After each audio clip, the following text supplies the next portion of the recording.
Hi everyone, today's not a particularly exciting video, but many of you have asked for my cookie dough recipe, so here it is. I make my recipe based on 1 pound of butter. So there's 4 cups of sugar in the bowl, and there's a pound of butter that is at room temperature. Do not try to make cookie dough with cold butter. You will break your mixer. Most recipes say to mix the butter and the sugar at this point, but I make a lot of cookies and I'm always looking for a way to cut a corner, and so I don't. I just mix once I've put in the eggs and the vanilla. So I have all that in there and then I'll mix. So I add 2 tablespoons to this of clear vanilla.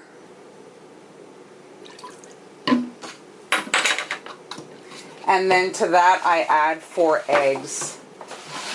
It is recommended, I don't do it, but it's recommended that you break your eggs into another bowl so that if there's any kind of issue with the egg, whether there's blood in it or whatever, that it doesn't go into your cookie dough and you don't waste what's in the bowl.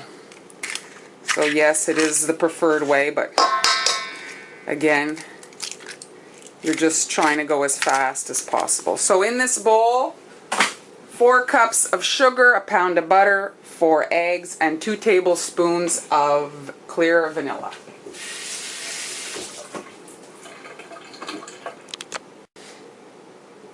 Many of you obviously have a KitchenAid. The KitchenAid is great. This recipe is too big for the mixer that I have. I'm not even sure what size it is. The bowl just overflows. So this is a big stainless bowl, and I mix it with my KitchenAid handheld. So I spared you the sound of my mixer. Now 2 minutes and here it is, it's mixed up. The next step is the flour and the baking powder. Most recipes require, I think, like 2 teaspoons or something of baking powder. I recommend, if you're making rolled cookies and you don't want your shapes to warp, cut your baking powder, whatever it is, in half, and your cookie will keep its shape a lot nicer. So I'm putting in my recipe here, I'm going to put in 1 teaspoon, and I'm not even putting it all in, I just spread it around like that. The last and most important ingredient is the flour. My recipe says 8 cups of flour.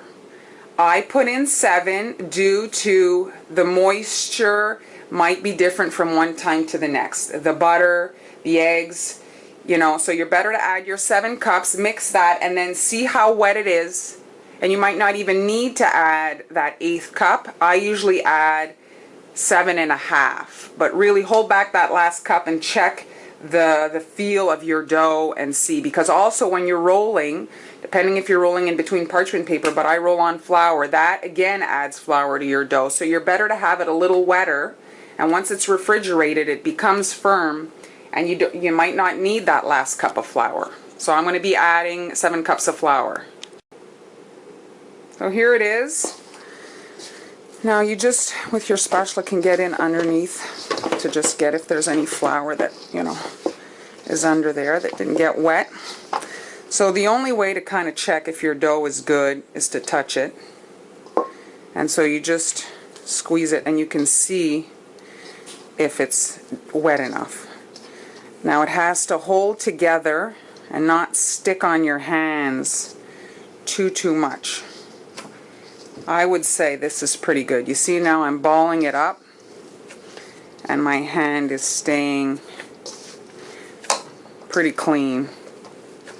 So I'm just going to knead this in the bowl, and again this bowl is good because then I don't have to put it on my counter. I have enough space in this bowl to make a ball. It might need a 1/4 cup of flour, but I'm not even going to bother adding it, because once it's refrigerated, that cup of flour doesn't even show. Right now, if that cup of flour would be in here, it would probably be too dry, and then it doesn't ball up, and you have to push and work it a lot more. See, look, my hand. So once it's refrigerated, the stickiness goes away of the dough, you know. So I recommend you put it in the fridge for an hour. You don't want it to be rock hard, but you want it to sit for a little bit.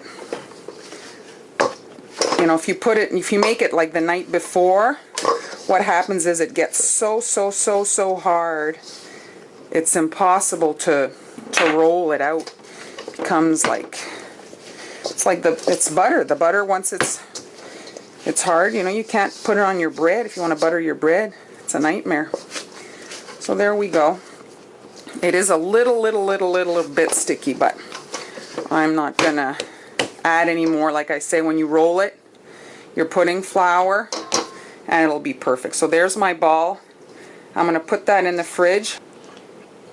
Very important, when you put this in the fridge, you wrap the dough. If you do not wrap your dough, there will be a dry crust that will form on the outside, and basically your dough is garbage. So please be sure to wrap it in saran wrap. For the last bit of my cookie dough demo, I'm just showing you how I stack my cookies. So I put parchment paper in between the layers, and I stack my cookies and I freeze them, usually overnight, and then I bake the next day. And if you freeze them, I found that they really keep their shape a lot more than if I was to bake them right after rolling them.